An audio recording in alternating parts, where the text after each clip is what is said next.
Long before the epic battle of Rama and Ravana, long before the abduction of Sita, Ravana was not merely a demon king.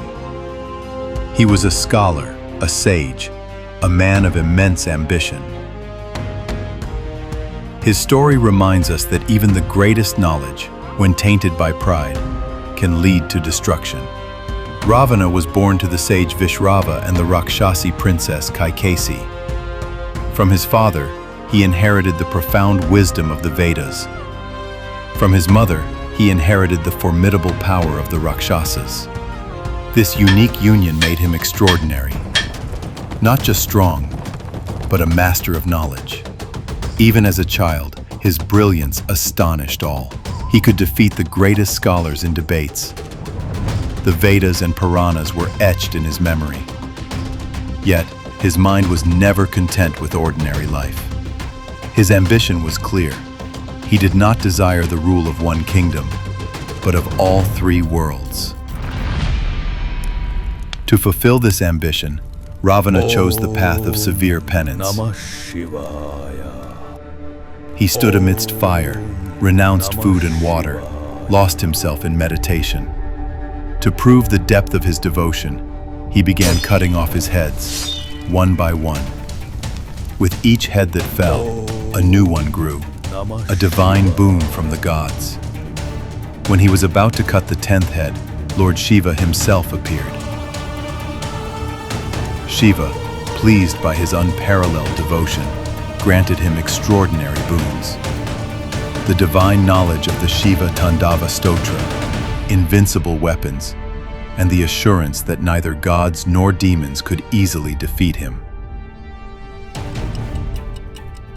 But Ravana's pride did not end there. To display his might, he even tried to lift Mount Kailash itself.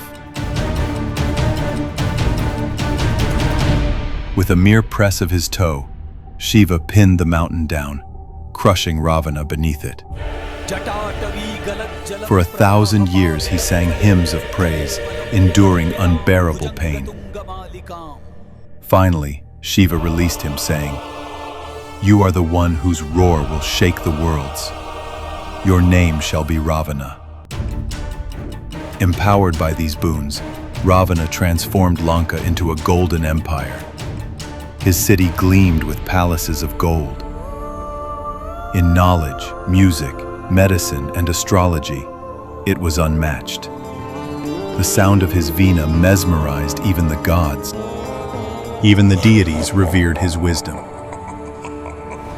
Yet this brilliance slowly ignited the fire of arrogance. Though a devotee of Shiva, Ravana began to see himself as equal to the Lord. He conquered kingdoms, defeated gods, and subjugated sages. Humility vanished from his devotion. It became a display of power. His desires grew boundless. The depth of devotion had turned into the heights of pride. And this very pride led him to Sita, the wife of Rama, the embodiment of Dharma. Ravana did not abduct her merely out of desire. Behind his act was his arrogance. To humiliate Rama, to show the world that none can deny Ravana his wish. But this marked the beginning of his end. For the one who came to defeat Ravana was not a god, nor a demon. It was the incarnation of Dharma itself, Lord Rama. Ravana's penance gave him power. His devotion gave him wisdom, but his pride stole his intelligence.